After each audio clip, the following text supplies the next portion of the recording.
નમસ્કાર મિત્રો, સ્વાગત છે તમારું આપણી YouTube ચેનલમાં। અમદાવાદ જેવા શહેરમાં એક પરિવાર રહેતો હતો અને આ પરિવારમાં કોમલ નામની એક દીકરી હતી। દીકરીની ઉંમર 22 વર્ષની થઈ હતી એટલે 2 વર્ષથી એના લગ્ન માટે છોકરો જોવાનું ચાલુ હતું। કોમલને પસંદ આવે એવો છોકરો હજુ સુધી મળ્યો નહોતો। કોમલ હજુ કોલેજમાં અભ્યાસ કરી રહી હતી અને આ વર્ષે જેનો અભ્યાસ પૂરો થવાનો હતો।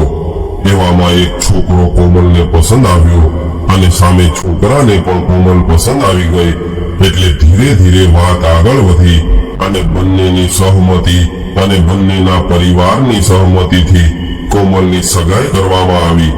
અને સગાઈ કરી ત્યારે એવું નક્કી કર્યું હતું કે કોમલનો અભ્યાસ પૂરો થાય ત્યારબાદ લગ્ન કરવામાં આવશે। હવે ધીરે ધીરે સમય વીતવા લાગ્યો અને કોમલનો અભ્યાસ પૂરો થઈ ગયો। અભ્યાસ પૂરો થયા બાદ ખૂબ ધામધૂમથી દીકરીના લગ્ન કરવામાં આવ્યા। લગ્ન બાદ દીકરી એના સાસરિયામાં જતી રહી અને 1 મહિના બાદ કોમલ પહેલી વાર પિયરમાં રોકાવા માટે આવી હતી। ત્યારે એનું મોઢું જોઈને એના પિતાજી સમજી ગયા હતા કે મારી દીકરીનો ચહેરો મારાથી કંઈક છુપાવી રહ્યો છે। પહેલા દિવસે તો આખો દિવસ બધાએ ખૂબ હસી મજાક કરી અને ખૂબ આનંદથી દિવસ પસાર કર્યો અને રાત્રે એકાંતમાં પોતાની દીકરી પાસે જઈને પિતાજી પૂછવા લાગ્યા કે બેટા, તારો ચહેરો કેમ સાવ ફીકો પડી ગયો છે? દીકરી, તને શું થયું છે? ત્યારે દીકરી કહેવા લાગી કે નહીં પિતાજી, મને કંઈ નથી થયું। એટલે પિતાજીએ ફરી પૂછ્યું કે દીકરી, તું ભલે ના પાડી રહી હોય પરંતુ તારો ચહેરો મને કહી રહ્યો છે કે કંઈક તો છે જે તું મારાથી છુપાવી રહી છું। એટલે દીકરીએ બધી વાત કરી અને કહ્યું કે પિતાજી, મારા અને મારા સાસુ વચ્ચે જરા પણ બનતું નથી। મારા પતિ અને સસરા તો ખૂબ સારા છે પરંતુ મારા સાસુમાનો સ્વભાવ ખૂબ ખરાબ છે। મારા સાસુમાં રોજ વાતમાં મને ટોક ટોક કર્યા રાખે છે અને ન બોલવાનું બોલે છે। દીકરીની વાત સાંભળી એટલે પિતાજીને આ વાત થોડી ગંભીર લાગી। ત્યારે પિતાજીએ પોતાની દીકરીને એટલું કહ્યું કે દીકરી, આ વાતનું સોલ્યુશન હું તને કાલે આપીશ। આટલું કહીને પિતાજી ત્યાંથી ઊભા થઈને પોતાના રૂમમાં જતા રહ્યા અને દીકરી પણ સૂઈ ગઈ। બીજા દિવસે સવારે ઉઠીને દીકરીએ તૈયાર થઈને નાસ્તો કર્યો અને સોફા પર બેઠી હતી ત્યારે જ એના પિતાજી પણ તૈયાર થઈને બહાર આવ્યા અને એને પણ નાસ્તો કર્યો અને દીકરીની પાસે આવીને બેસી ગયા અને કહેવા લાગ્યા કે દીકરી, આજે હું તને તારા પ્રોબ્લેમનું સોલ્યુશન આપી દઈશ। આટલું કહીને પિતાજીએ આગળ કહ્યું કે દીકરી, તારા માટે તારા સાસુ દુશ્મન છે પરંતુ કહેવાય છે કે દુશ્મનને હરાવવો હોય તો એને સારી રીતે જાણવો પડે। એટલે તું તારી સાસુમાં સાથે 3 મહિના સુધી હું જેમ કહું એવી રીતે રહેવાનું ચાલુ કરી દે। પહેલા આપણે તારા ઘર વિશે અને તારા સાસુમા વિશે બધું જાણી લઈએ અને ત્યારબાદ એના ઉપર કેસ કરશું અને એને ફસાવી દઈશું।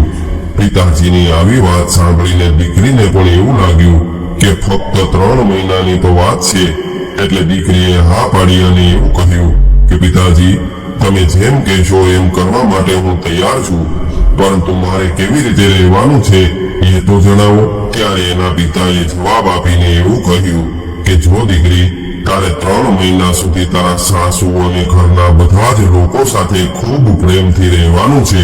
તું તારા સાસરિયામાં એક આદર્શ વહુ બનીને રહેજે અને તારા સાસુ કંઈ પણ કહે તો એની સામે ક્યારેય બોલતે નહીં અને હા, તું તારા સાસુમાની ખૂબ સેવા કરજે જેનાથી એ લોકોને એવું લાગે કે તું એક આદર્શ વહુ છો અને એ લોકો જ ખરાબ છે। અને જ્યારે 3 મહિના થાય ત્યારબાદ મેં તને કહ્યું હતું એમ આપણે એના પર કેસ કરી દઈશું। હવે દીકરી થોડા દિવસ પિયરમાં રોકાઈ અને પાછી એના સાસરિયામાં જતી રહી। કોમલ હવે સાસરિયામાં ગયા બાદ જાણે કે એકદમ બદલાઈ ગઈ હોય એવી રીતે રહેવા લાગી। હવે જે વહુને એની સાસુમાની વાતો જરાય ગમતી નહોતી એ જ વહુ આજે બધું જ મૂંગા મોઢે સહન કરવા લાગી અને એના સાસુમાની ખૂબ સારી રીતે સેવા કરવા લાગી। એના સાસુમાં કંઈ કહી દે તો એ હસતું મોઢું રાખીને સાંભળી લેતી અને સાસુમા સામે ગુસ્સો કરવાના બદલે હસીને જવાબ આપવા લાગી. પોતાની વહુ આટલી બધી બદલાઈ ગઈ હતી એટલે એની સીધી જ અસર એના સાસુમા પર પડી અને એના સાસુમાને હવે પોતાની વહુ પસંદ આવવા લાગી અને એ બધા જ પાડોશીઓના મોઢે પોતાની વહુના વખાણ કરવા લાગ્યા.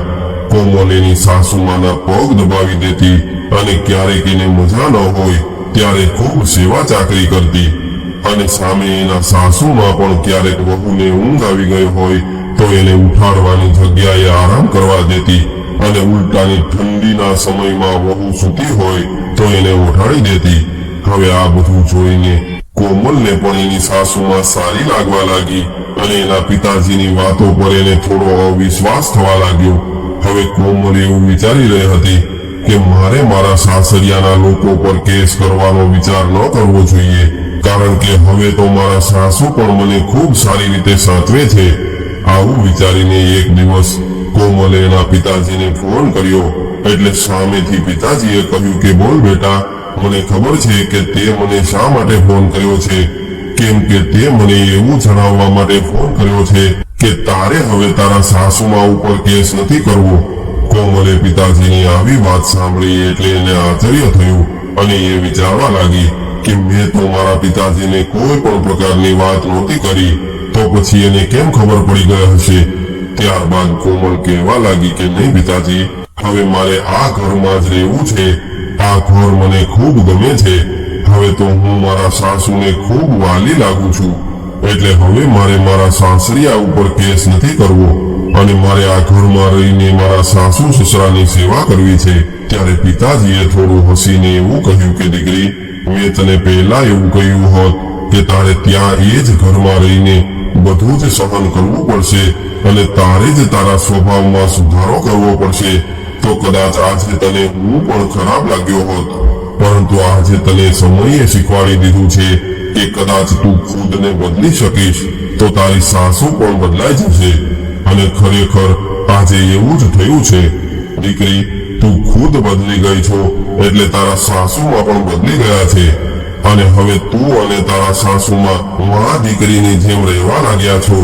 એટલે મારા આશીર્વાદ છે કે તું તારા સાસુ સસરાની ખૂબ સારી રીતે સેવા કરજે અને તારા સાસરિયામાં એક આદર્શ વહુ બનીને રહેવાની કોશિશ કરજે, કારણ કે જે દીકરી એના સાસુ સસરાની સેવા કરે છે એ દીકરીના માતા પિતાનું ખૂબ માન સન્માન વધે છે. તો મિત્રો, આજની સ્ટોરી તમને કેવી લાગી કોમેન્ટમાં જરૂર જણાવજો અને પસંદ આવી હોય તો વિડીયોને લાઈક, શેર અને નવા હોય તો ચેનલને સબસ્ક્રાઇબ જરૂરથી કરજો. હર હર મહાદેવ.